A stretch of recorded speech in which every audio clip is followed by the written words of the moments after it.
trazer um abraço fraternal da nossa igreja lá em Tegipió. O nome é isso mesmo, Tegipió, tá certo? Não é um bairro na cidade do Recife, igual eu sou auxiliar dessa igreja. Auxiliar, sim, eu tenho uma igreja para dizer que é minha, né? Porque todo meu final de semana eu estou em uma cidade diferente nesse país. O próximo final de semana será no Rio de Janeiro, na igreja Jardim Horizonte, Jardim Esperança, no Rio de Janeiro.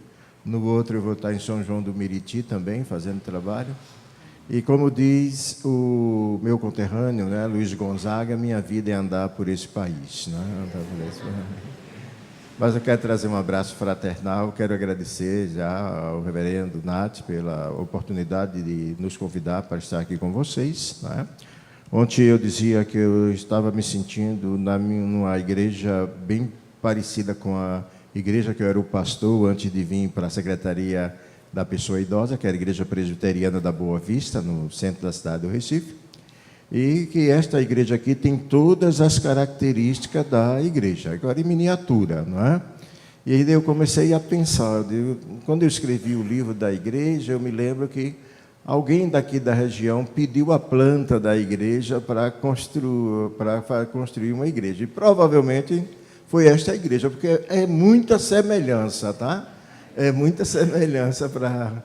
eu estava conversando até com o pastor. Torre, as partes, essas implicações góticas de mãos em orações aqui no presbitério da igreja, nas janelas, a torre, só que a nossa igreja lá, ela tem 3 portas na frente. Em vez de ser uma porta e 2 janelas, 3 portas. Eu disse, bem, estou bem em casa, até galeria também lá tem, é interessante, né, a semelhança. Por fora também, a torre tem semelhança, que é a igreja construída no estilo gótico, né, pelo reverendo Jerônimo Gueiros, né, que vai completar 100 anos a igreja agora. Então, eu disse, eu estou bem em casa porque eu estou numa igreja bem parecida com a igreja que eu fui pastor. Né? E saí para a Secretaria da Terceira Idade, na época, né, a convite, né, da Igreja Presbiteriana do Brasil, para trabalhar um pouco com os idosos, porque eu já trabalhava lá em Pernambuco com os idosos. Na nossa igreja, nós começamos um trabalho com idosos, hoje é uma ONG, que atende a aproximadamente 5.000 idosos. Né? Então, é um trabalho já grandioso, não é? E fui presidente do Conselho de Defesa do Direito dos Idosos. E, enfim, mesmo como hoje ainda trabalhando praticamente para a Igreja Presbiteriana direto, mas ainda eu dou assistência para o Ministério Público, porque a gente trabalha com o Ministério Público também, para defender as questões do idoso. Não é? Nós temos um site na internet chamado idosonews.com. Já mostra que nós somos conectados, né? Somos idosos bem conectados. E lá vocês podem encontrar bastantes informações a respeito do trabalho da Secretaria da Pessoa Idosa. Né? Somos um site, temos visitações em mais de 90 países no mundo, não é? Esse ano nós já chegamos a quase 250 mil acessos, como um site de pessoa idosa para a igreja é um grande sucesso, né? Por quê? Porque trabalhamos as questões não só da igreja, mas de tudo o que acontece com o idoso no Brasil. Se você quiser estar bem informado sobre idoso, eu não estou vendendo o peixe, né? A minha sardinha, o peixe, ou puxando da brasa, não. Mas realmente o site é muito bom para conhecimento de idosos. Tem trabalho com idosos, tem tudo. E como eu fui por 2 anos representante da região Nordeste no gabinete da Presidência da República em Brasília, no Fórum Colegiado de Conselho de Idosos do Brasil, então eu tenho acesso às informações de tudo o que acontece no Executivo, no Legislativo e no Judiciário. Então eu pego todas essas informações e coloco lá no site.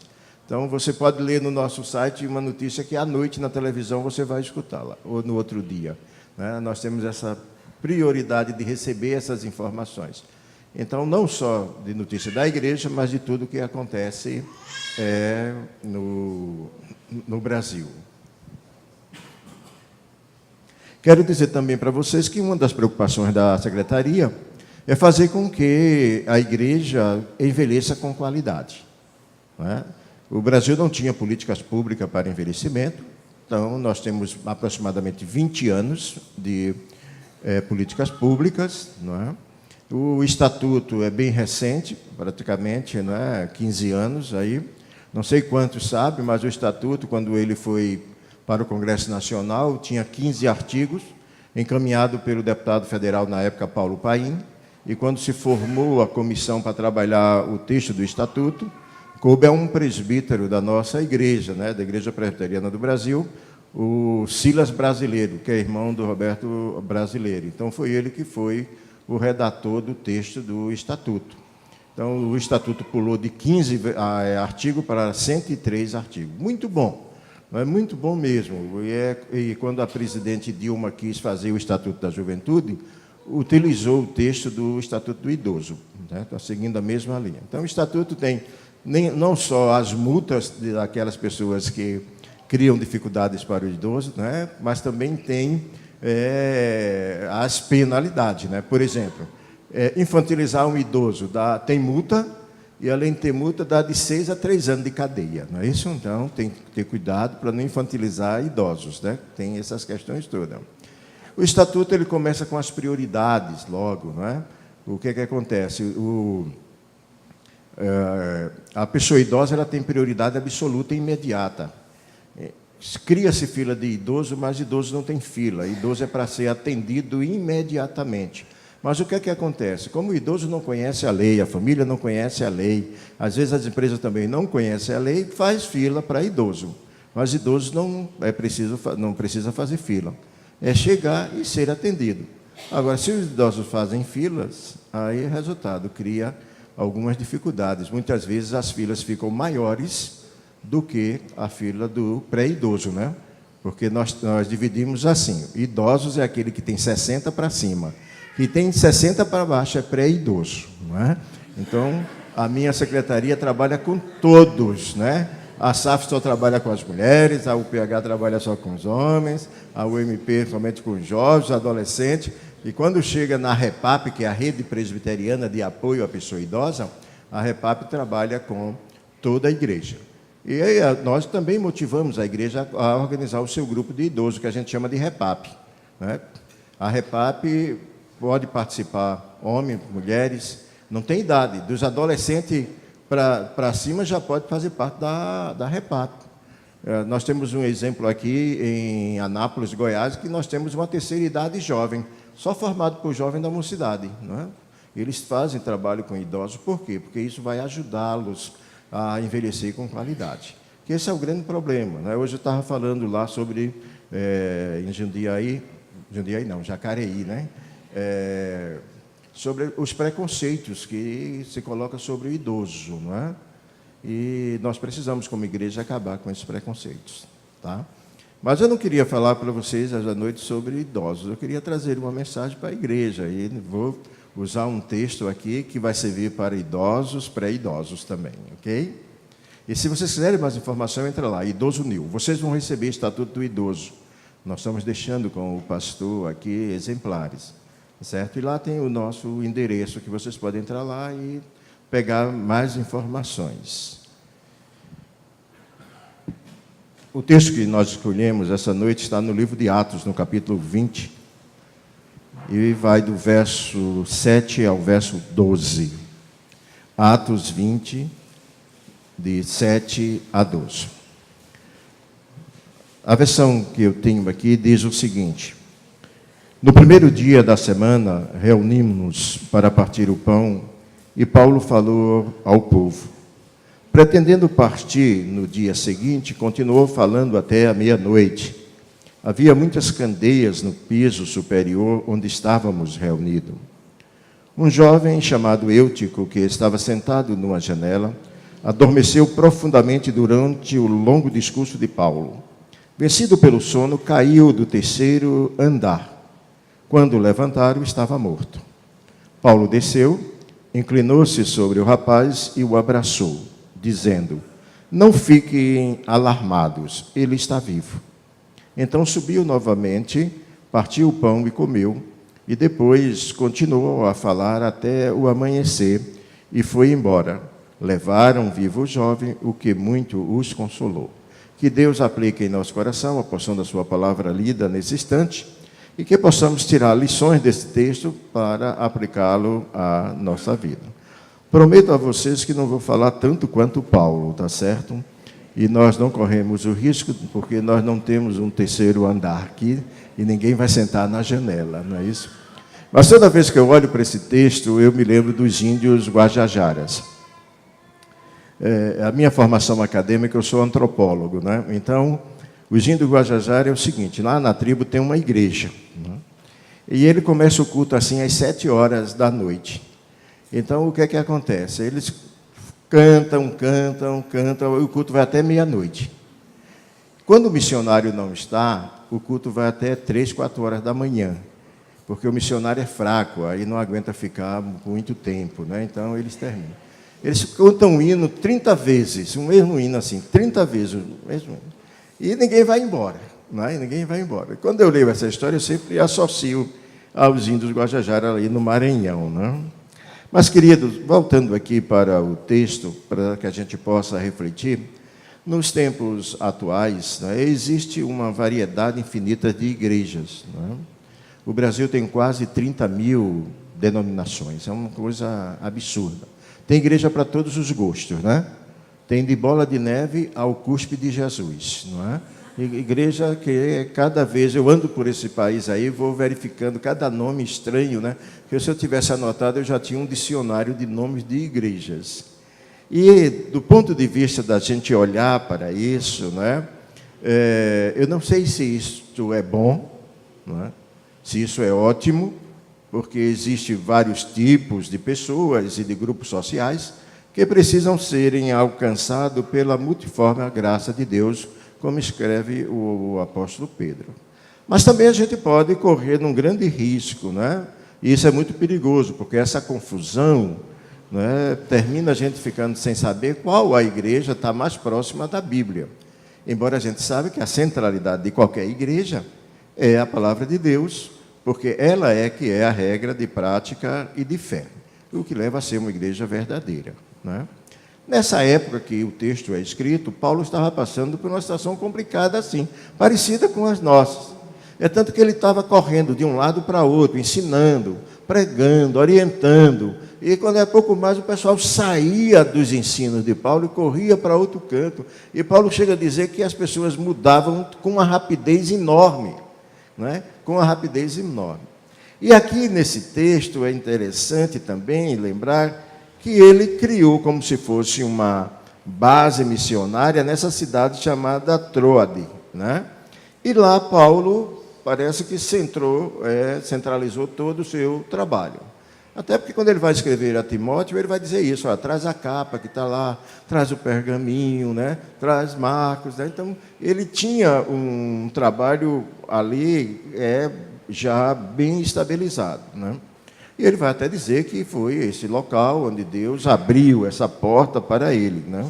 E com a abertura dessa porta, de lá ele fazia como uma base missionária para visitar as igrejas.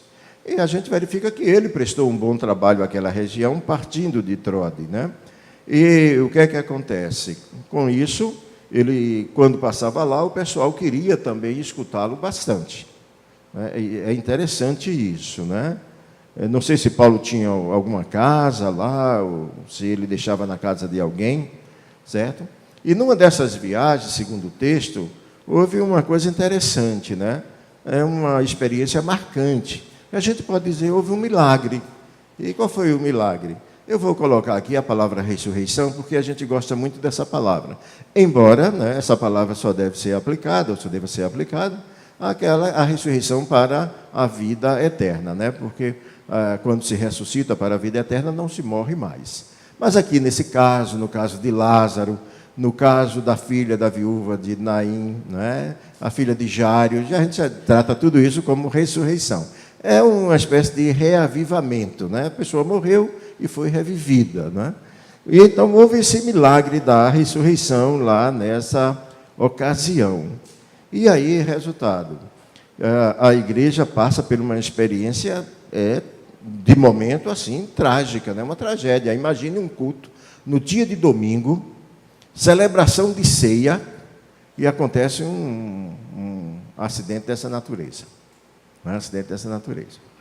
Mas eu quero usar esse texto para que a gente possa aplicá-lo às nossas vidas com relação à igreja Corpo de Cristo.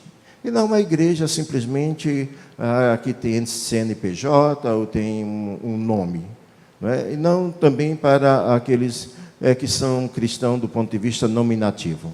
Mas eu quero olhar para vocês aqui nessa noite e ver em cada um de vocês a igreja de Cristo, o corpo vivo de Cristo. E a partir daí, a gente analisar esse texto no sentido, no foco de como Deus nos quer como esta igreja corpo de Cristo vivo. Uma das coisas que eu quero dizer para vocês é que nós passamos muito tempo, simplesmente, e até hoje, né, entendemos assim, nós somos discípulos de Cristo, nós somos seguidores de Cristo, né? E a gente precisa analisar mais o que é ser um seguidor do Senhor Jesus Cristo. Eu prefiro dizer que nós não somos seguidores, porque seguidores deixam de seguir. Né? Hoje a gente tem o exemplo das mídias, né? Você entra lá no meu Facebook, aí não tem como você entrar, porque já está lá fechado, porque tem 5.000 lá, e etc, etc, etc. Mas se eu disser para cada um daqueles meus amigos e seguidores lá do Facebook, olha, coloca R$10 aí na minha conta, ninguém vai colocar. Não é? Ninguém vai colocar. São seguidores porque está na moda essa questão. Não é? E com Jesus Cristo também acontecia isso. Tinha alguns seguidores que iam embora. O correto para mim, no meu entendimento, é que nós não somos seguidores, somos segmentos. E ser segmento é muito mais do que seguidor. Por quê? Porque o segmento é aquele que vai dar continuidade à obra do Senhor Jesus Cristo. O meu versículo missionário não é ir por todo mundo e pregar o evangelho a toda criatura. O meu versículo missionário é: assim como o Pai me enviou, eu vos envio. Então, Jesus nos envia na mesma proporção que Deus o enviou. A única diferença é que nós não temos e não podemos e jamais teremos a possibilidade de fazer sacrifício vicário, porque esse é dele. Mas eu sou segmento, então eu dou continuidade. Na mesma proporção que Deus enviou Jesus Cristo nos envia. É por isso que ele diz que eu sou sal, que vocês também são o sal. É por isso que ele diz que nós somos a luz, né? E quando o sal e a luz é ele. Ele é esse sal que está lá registrado em crônica, quando Deus faz uma aliança de sal com o seu povo, uma aliança viva e perene, né, e eterna, né? Para quê? Porque como igreja, corpo de Cristo, nós temos que saborizar a vida dos homens. Não é? Nós temos que dar um gosto à vida dos homens, e esse sabor vem através das nossas ações em Cristo Jesus. Somos luz? Sim, ele é a luz do mundo, mas ele disse: vós sois a luz do mundo. E que disse que tudo aquilo que nós devemos fazer para a glória de Deus, para que Deus seja glorificado. Então veja a responsabilidade que ele coloca sobre nós. Por isso que não somos apenas seguidores, somos segmentos para fazer a obra do Senhor Jesus Cristo. E como igreja, todos vocês aqui são chamados a essa obra, foram eleitos antes da fundação do mundo para fazer essa obra até o dia que Jesus voltar. Enquanto ele não voltar, essa obra é nossa. Essa obra é nossa, da igreja. Aquela luz que Isaías fala lá, que sairia de Jerusalém para iluminar toda a terra, ela chegou aqui em São José dos Campos, e essa luz é vocês. Lá no dia do Pentecostes, quando veio, né, o fogo ali, era luz, né? Era luz. E por isso que nós estamos aqui para transformar, para modificar, para saborizar, para iluminar a vida das pessoas. Partindo para o texto agora, veja, no versículo 7 diz assim: no primeiro dia da semana, estando nós reunidos, com o fim de partir o pão. Né? Essa igreja estava reunida já no domingo, né? Que já era costume dos novos cristãos, que nesse momento aqui a igreja já tinha a compreensão da graça de Deus. Por isso que ela não estava reunida no sábado, porque o sábado era dos judeus. Então aqui já havia uma compreensão da graça de Deus, não é? e não da lei de Moisés. E uma outra coisa que a gente verifica aqui é que aqueles irmãos estavam ali na igreja com um propósito único: adorar a Deus. Era o único propósito dele, adorar a Deus. E Deus quer que nós o adoremos. E quer que nós adoremos em espírito e em verdade. Porque os verdadeiros adoradores fazem dessa forma. Eles não estavam reunidos simplesmente para uma reunião religiosa, não é? Eles estavam ali porque foram para adorar a Deus. Então, queridos, todas as vezes que nós saímos de nossa casa para adorar ao Senhor, a gente deve vir para a igreja completamente cheio já, cheio do Espírito Santo. Porque muitas vezes as pessoas vêm para a igreja vazias. E quando chega na igreja vazias do Espírito, nada dá certo para aquela pessoa. A mensagem não presta, os cânticos teve problema, o pastor fez um sermão espada, como se diz aí, né, longo e chato, não é? Por quê? Porque as pessoas vêm vazias, não é? As pessoas vêm vazias. Sair de casa para vir adorar a Deus, nós já devemos vir cheio do Espírito Santo. Por quê? Porque a igreja não é lugar onde você vem, eu quero ir buscar as bênçãos, traz a sacola tudo vazias para sair para casa com as sacolas cheias. Não. Igreja é lugar de cultuar. Cultuar é o quê? É doar, é se dar, é trazer. Então, a gente vem para aqui para adorar ao Senhor. A gente não vem aqui para conversar, a gente aqui não vem para fofocar, a gente aqui não vem para comentar as notícias da política, do esporte, se o Corinthians ganhou ou não ganhou, né, hoje aí, tá certo? A gente não vem para isso. O propósito único aqui é adorar ao Senhor. E quando eu venho para a igreja com esse propósito de adoração ao Senhor, tudo que acontece é para o louvor de Deus. E aí eu sou o quê? Eu sou abençoado através dos cânticos, da leitura da palavra, da ministração da palavra, não é? Por quê? Porque eu sou um verdadeiro adorador e não um ativista religioso que vem só para cumprir a minha obrigação de membro de igreja. Então, Deus requer de cada um de nós uma verdadeira adoração. E quando isso acontece, quando eu venho para a igreja para adorá-lo, até às vezes os momentos festivos e alegres da igreja são momentos adorativos ao Senhor. Então essa igreja estava ali naquele domingo para adorar a Deus. Uma outra coisa que a gente vê, continuando aqui no versículo 7, diz que Paulo, que devia seguir viagem no dia imediato, né, exortavam e prolongou o discurso até meia-noite. Né, até meia-noite. A gente percebe que essa igreja gostava de ouvir a palavra, porque já estava o dia, né, aí, né? O dia já estava, Paulo já estava lá nessa igreja, e agora essa igreja estava ouvindo Paulo falar. Nós não sabemos quais foram as temáticas que Paulo falou durante todo o dia, mas que era uma igreja que estava atenta, uma igreja que gostava de ouvir a palavra, uma igreja que não era apenas uma igreja do ponto de vista devocional, não é? Porque muitas vezes a gente acha que o culto, né, o louvor é apenas a devoção, mas não é. O culto é muito mais do que louvor, de que participação. O culto é muito mais do que isso, dízimos e etc. Porque o culto é um todo, é um composto, né, um composto de todas as coisas. Então, quando eu venho para adorar ao Senhor, até o meu ato de dizimar é um momento de adoração. Não é? O meu ato de cantar é um momento de adoração. E a pregação, essa também, ela é importante. Por quê? Porque nós verificamos nos dias de hoje que muitas pessoas, quando começa a pregação na igreja, saem da igreja, vai bater papo, vai conversar, não é? Conversar. E é interessante. Uma certa ocasião, eu estava pregando numa igreja lá em Edimburgo, na Escócia. Aí, quando eu subi, perguntei ao pastor: reverendo, eu tenho quanto tempo para pregar? Ele disse: quando as pessoas começarem a se levantar e saírem da igreja, está na hora de acabar. Aí eu fiquei com trauma, eu não posso ver ninguém saindo da igreja. Não é? Quando eu vejo alguém saindo da igreja, eu fico pensando: será que está na hora de acabar já? Não é? Então, o resultado. Aquelas pessoas ali, naquele momento, não é? E não era uma igreja grande, era metade do que vocês são aqui, porque hoje na Escócia é uma igreja com 60 membros, é uma mega igreja, não é? Eu estive na igreja de John Knox no domingo pela manhã, tinha 15 pessoas na igreja de John Knox. Não é? A igreja cabe não sei quantas. Não é? Mas o que é que acontece? As pessoas perderam o desejo da pregação. Não é? Perdemos o sentido de que a mensagem é edificativa, que a mensagem faz com que a gente cresça, desenvolva, que a mensagem faz com que a gente se aproxime de Deus.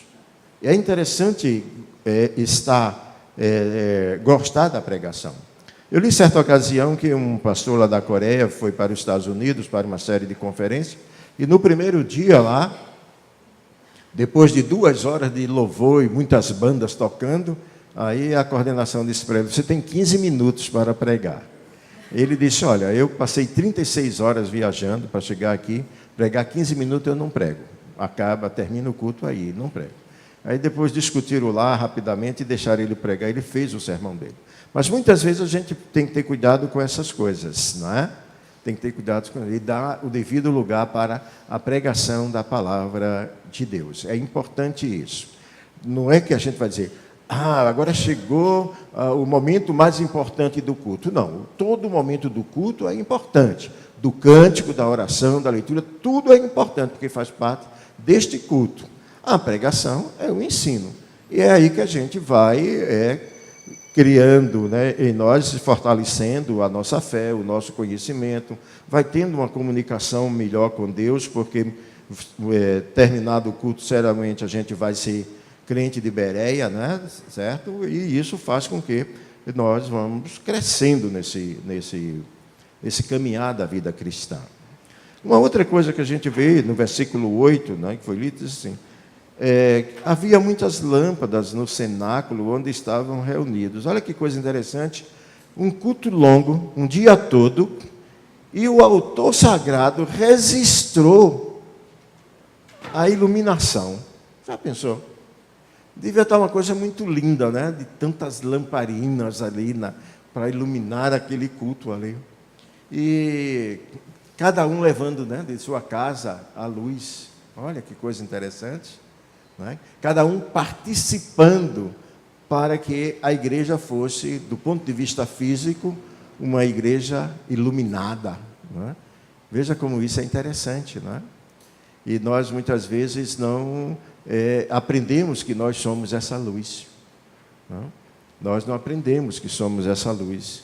E aí, ao invés de iluminar as pessoas, nós desligamos as nossas lamparinas. É interessante essa imagem aqui, porque antigamente, né, as cidades ela não tinha energia, né, e o que iluminava era o fogo. E quando eu leio lá em Isaías a visão de Jerusalém à noite, né, eu imagino uma coisa. Embora, né, eu tenha visto, eu cheguei em Jerusalém uma vez à noite e vi uma coisa muito bonita, né? Imagine naquela época que não tinha energia, né? Como a cidade ali iluminada. E ele dizia: olha, o profeta vai dizer: é daqui que vai sair essa luz. E essa luz, né, a gente vai verificar que é Jesus Cristo, né? Que é Jesus Cristo. E que nos fez também luz, nos tornou luz. Mas o que é mais importante aqui é que a luz é a vida de cada membro da igreja, porque é Cristo na pessoa. É a vida. E aí tem uma coisa interessante. Veja, hoje a gente reclama porque as igrejas no Brasil não crescem, tal, e está diferente, etc. Mas a gente precisa refletir sobre essa luz que nós somos. Precisamos refletir. Não é? A igreja de Atos, ela crescia, queridos, porque o povo via nos discípulos de Jesus, nos segmentos de Jesus, ele. O povo olhava para os discípulos e via nos discípulos Jesus Cristo. E será que o povo dessa cidade está olhando para nós como Jesus Cristo? Está nos vendo como Jesus Cristo? Esse é que é um grande dilema. Será que o povo está conseguindo ver em nós o reino de Deus? Não é? Será que o povo está vendo isso? E nós precisamos ser o reino de Deus para esse povo. E isso vai através das nossas ações também.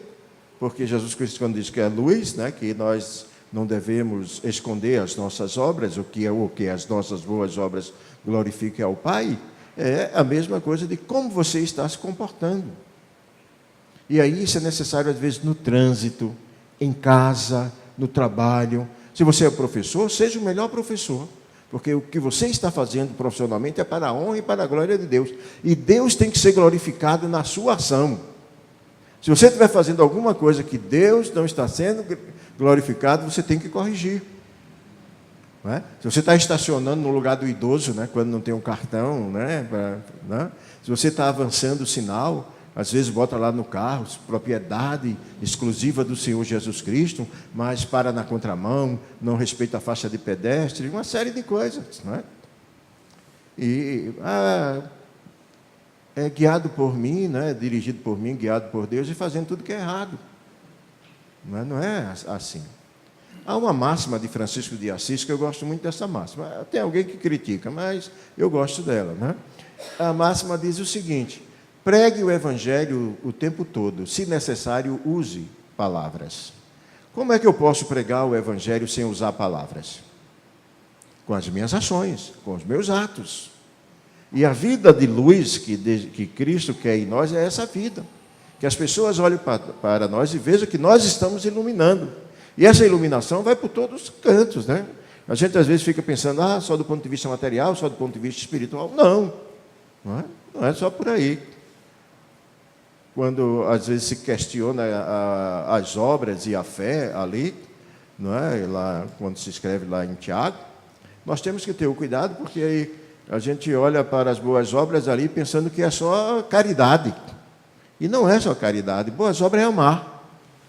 Boas obras é perdoar, é ter misericórdia, é caminhar com o outro, é se alegrar com quem se alegra, é chorar com quem chora. Boas obras não só é dar um pão, uma cesta básica, não. É muito mais do que isso. Basta vocês pegarem as bem-aventuranças, que é um contrato jurídico ali que Jesus Cristo deu para a sua nova igreja. Não precisa nem ir para Levítico, não. Basta ir para as bem-aventuranças. Leia do ponto de vista jurídico ali, que você vai verificar que são as leis que Cristo colocou para nós.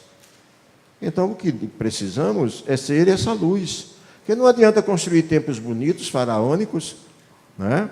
Se quem vai para ocupar esses templos não tem a luz de Jesus Cristo. Não adianta nada construir belos templos, se as pessoas que estão lá não têm a luz de Jesus Cristo. É melhor estar lá, debaixo de uma árvore, sendo um vagalume nas trevas, do que um luzeiro durante o dia, se você não tem Jesus Cristo. Tá? Então é importante isso. Né? Uma outra coisa que a gente vê aqui no versículo 9, que o texto diz assim: um jovem chamado Eutico, que estava sentado numa janela, adormecendo profundamente durante o prolongado discurso de Paulo, vencido pelo sono, caiu do terceiro andar abaixo e foi levantado morto. Olha que situação. O culto, de repente, um acidente. Pelo que a gente vê aqui, a gente verifica que a igreja estava lotada, né? Não tinha nem lugar para sentar, estava sentado na janela. Né? Sentado na janela. A igreja estava cheia. Não sei quanto tempo de culto lá, mas a igreja estava cheia. Né? Nós já sabemos que, mesmo pela graça de Deus, nós ainda não alcançamos a perfeição da graça, né? Porque a graça perfeita mesmo será quando a gente chegar na presença do Senhor. Não é? Enquanto aqui somos falhos, somos pecadores, cometemos, né, atos pecaminosos, temos arrependimento, temos o Paráclito, temos tudo isso que nos ajuda nessa caminhada da vida cristã. Nessa direção, em direção à estatura do varão perfeito, a misericórdia de Deus é aquela que nos guia, nos sustenta, né? O Deus de Jacó, né, que eu costumo dizer, o Deus de Jacó, o Deus dá chance, né? A gente erra, Ele dá outra chance, a gente erra, Ele dá outra chance, porque Ele é um Deus misericordioso. Nesta igreja aqui, né, estava todo mundo ali encantado com as palavras de Paulo, e esse jovem que estava sentado na janela deu aquele tradicional cochilo, né? Aquela pescada, né? Que costuma dar aquela pescada. E nisso ele caiu. Agora você imagina agora o pânico da igreja. Né? A gente fica pensando assim, poxa, tinha gente que teria dito assim, poxa, o pastor não devia ter falado tanto. Se ele tivesse terminado o culto 10 minutos antes, o jovem não tinha caído. Não é isso? Foi falar o tempo todo, caiu. Né? Foi falar o tempo todo, caiu. Mas o que é interessante aqui, queridos, é que Paulo ficou muito tranquilo, porque Paulo sabia que aquele trabalho ali era de Deus, que tudo o que estava acontecendo ali estava do controle de Deus, mesmo essa coisa negativa. Mesmo esse acidente, Deus estava no controle de todas as coisas. Não é? O Brasil inteiro está orando pelo o Benjamin, não é? Aquela criança que sofreu aquele acidente. Não é? Eu li o relatório e chega a me arrepiei quando diz que o carro passou por cima do crânio da criança, isso, aquilo, outro. Né? E os médicos estão dizendo aí que está acontecendo algo diferente. É porque Deus está no controle das coisas. Mesmo aquelas coisas que a gente acha que não é boa para nós, que não é resposta de Deus, é resposta de Deus. Eu costumo dizer que Deus responde a todas as nossas orações. Agora, quando a oração chega, a resposta de Deus chega, nós classificamos se ela foi positiva ou negativa. Uma classificação é nossa. Não é? Por exemplo, se você tem um filho de 2, 3 anos e está fazendo a barba e ele pede o barbeador, você não vai dar o barbeador a ele. De jeito nenhum. Mas aos 16 anos, se ele pedir um barbeador, você vai dar o barbeador a ele. Então, Deus tem essas coisas conosco também. Não é? E aquele ali, naquele momento, o jovem caiu, o culto parou, né? Desceram tudo do terceiro andar, chorando, gritando, quem sabe, né? A gente está aqui fazendo uma imagem do que faríamos nós hoje, né? E aí, resultado, Paulo desce ali tranquilo, né? Mas nós temos que ter também uma perspectiva de visão aqui nesse acidente. Muitas vezes, querido, das nossas igrejas, nós temos vários eúticos sentados nas janelas, caindo para o mundo, deixando a igreja, e a gente não dá um grito de alerta. É preciso também a igreja se pastorear, porque muitas vezes nós achamos que o pastoreio é só a responsabilidade do pastor ou dos presbíteros, mas não é. O pastoreio somos de todos nós. Nós temos que acabar com uma síndrome de Caim. Vocês já ouviram falar na síndrome de Caim, não já? Não? Qual é a síndrome de Caim? O que é que eu tenho a ver com o meu irmão? Nós temos muito a ver com os nossos irmãos. Não só os irmãos no sentido daqueles que estão aqui na igreja, mas aqueles que estão lá fora, que são imagem e semelhança de Deus e que muitas vezes nós não reconhecemos se eles são ou não filhos pródigos e que nós não damos a oportunidade de voltar ou de vir à igreja ou de entrar na igreja. Então a igreja tem essa responsabilidade, né, de olhar para o outro e acabar com essa síndrome de Caim, né, a síndrome de Caim. Então não deixar que o outro caia. Estar junto, pastorear, dar o grito de alerta. Lá no Nordeste tem um ditado que diz assim, que se perde, por causa de um grito, se perde uma boiada, né? Então, às vezes, por conta de uma palavra, a gente pode perder um irmão que está, como Eutico, sentado na janela do mundo. Então, precisamos ter esse cuidado como igreja, tá? Tem muita gente caindo dessas janelas. Então, quando você ver alguém cochilando, dormindo, não do ponto de vista físico na igreja, mas do ponto de vista espiritual, chega perto. Vai lá, né? Conversa, tá? E acorda esse irmão. Acorda tu que dormes, né? Acorda tu que dormes. Continuando ainda no texto, é interessante porque o texto diz assim, descendo, porém, Paulo, inclinou-se sobre ele e, abraçando, disse: não vos perturbeis, que a vida nele está. Olha que a reação de Paulo. Se alguém pensou em dizer: olha, Paulo pregou muito, se tivesse terminado o sermão mais cedo, não tinha acontecido o acidente, Paulo desce aqui sem fazer nenhuma recriminação àquele jovem. Que ele podia ter dito: está vendo, foi sentar num lugar perigoso, sabia que podia correr o risco, né? Foi dormir na igreja, a igreja não é lugar de dormir, né? Paulo não disse nada. O ato de Paulo aqui é uma coisa linda, né? Ele desce a escada, vê o jovem morto lá no chão, ele se abaixa, né?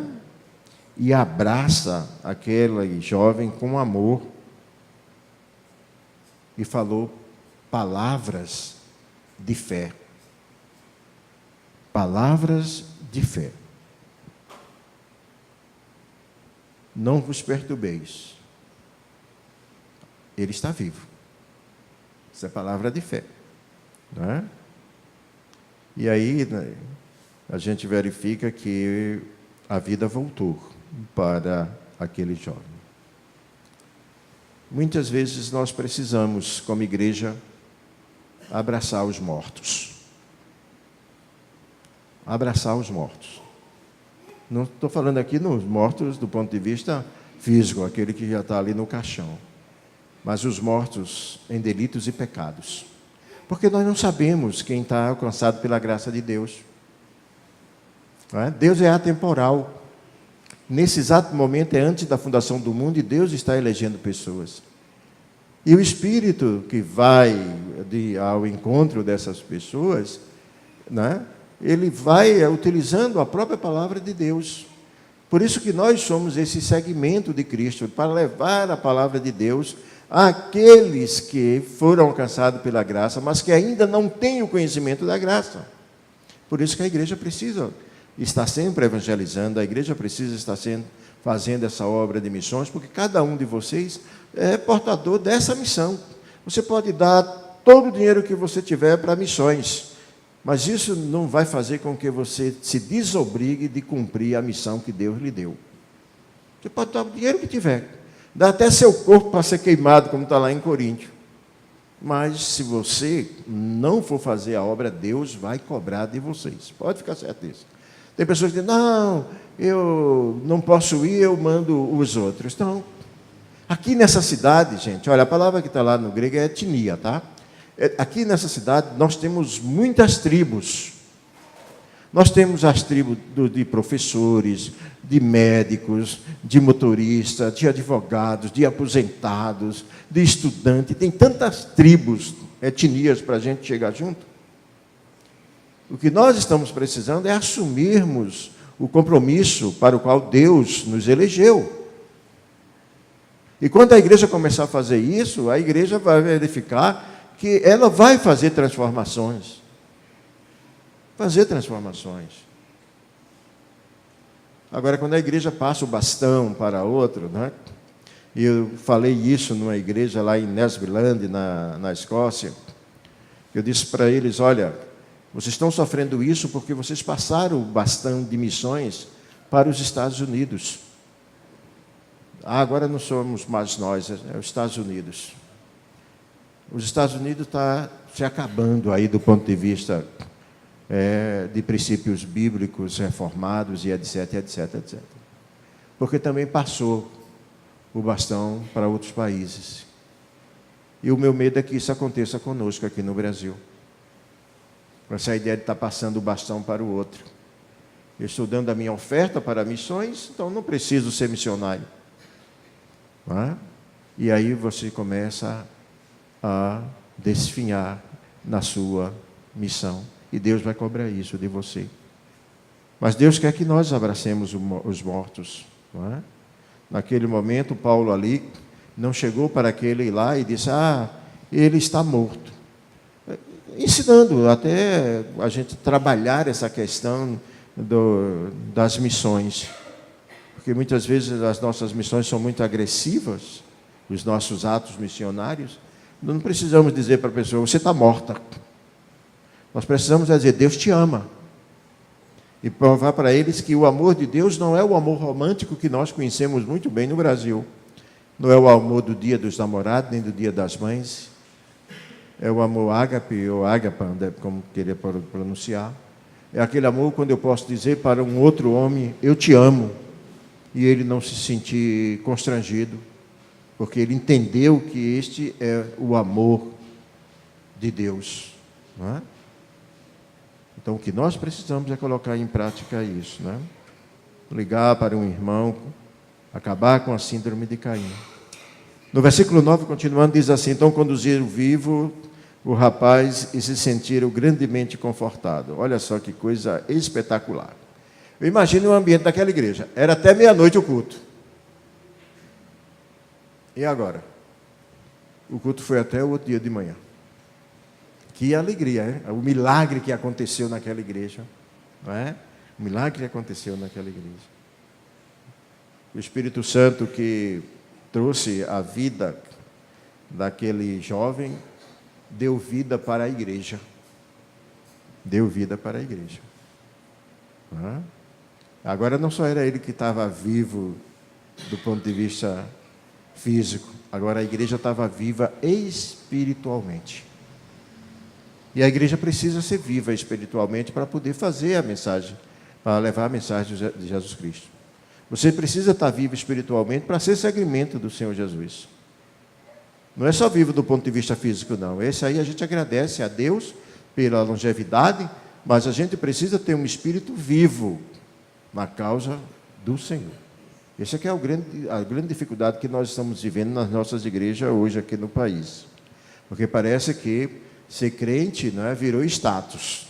E aí muita gente quer ser crente, participar. Né? Vê aí os cantores, muitos deles saem da música do mundo, vêm para a igreja. Quando tem qualquer decepção, volta correndo para a música do mundo.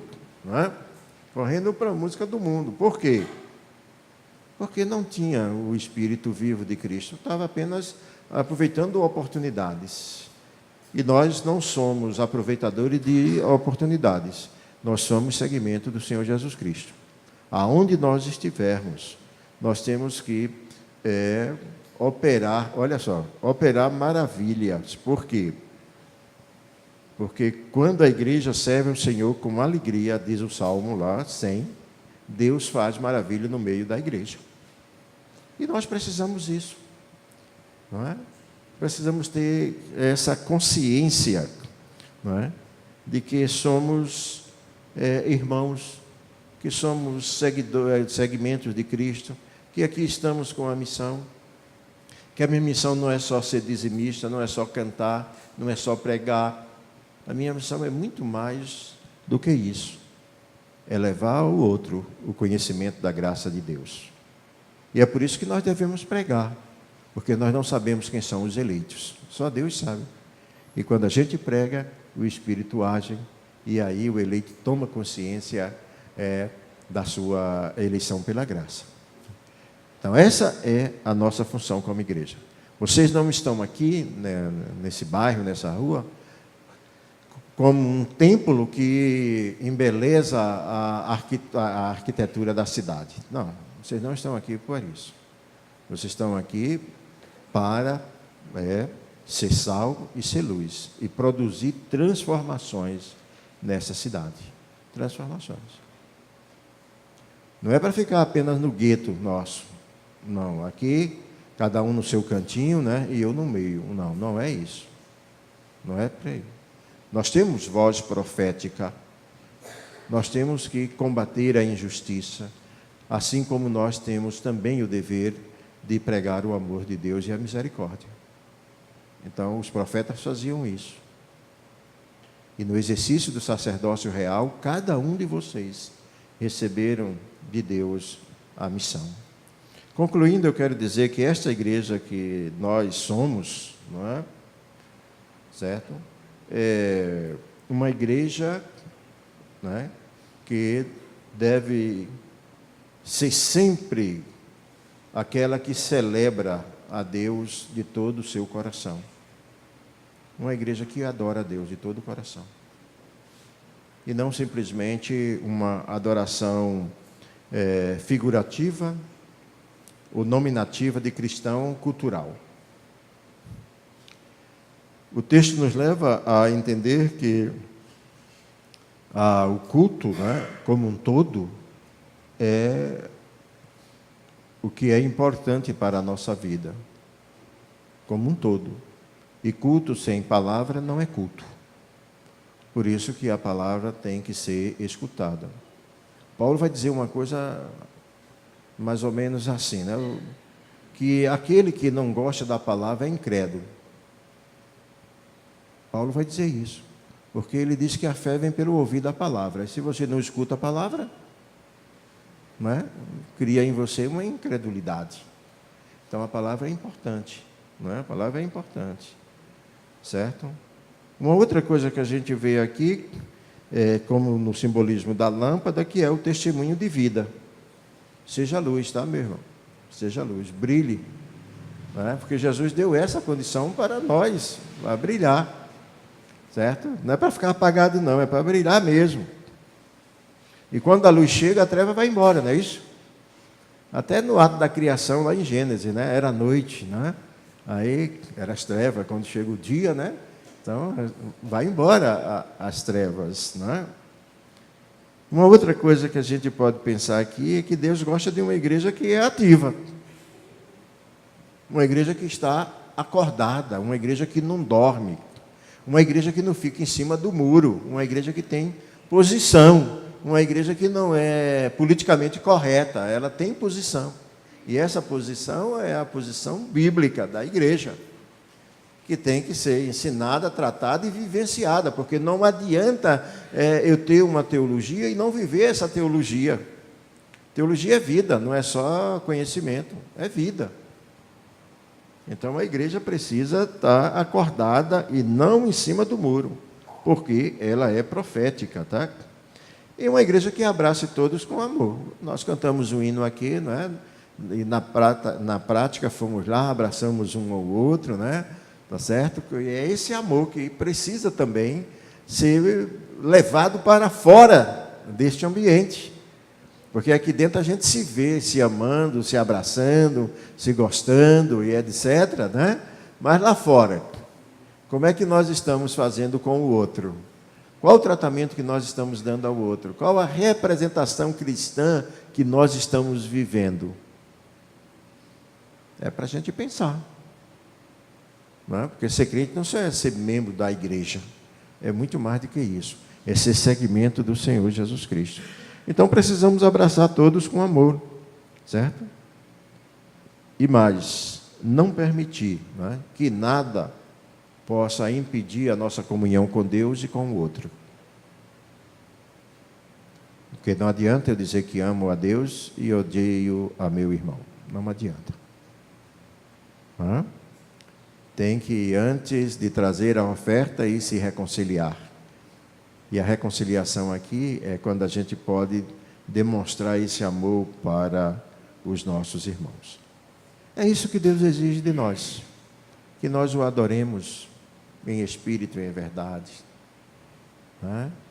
Que nós o cultuemos no sentido verdadeiro da palavra. Que a nossa vida seja testemunho para as pessoas. Já pensou que coisa espetacular, né? Se eu pudesse ir andando na rua e as pessoas dizendo, lá vai um homem de Deus. Olha, que coisa extraordinária ouvir isso. Hã? Imagina aqui a igreja andando e as pessoas dizendo, lá vai homens e mulheres de Deus. Olha aqui. E começar a seguir. Vocês tinham que construir outro templo, né? Vocês tinham que construir outro templo. Mas é isso que nós precisamos, querido, tá? Ser uma igreja viva, acordada, que abrace com amor a todos. Que Deus, pois, nos abençoe.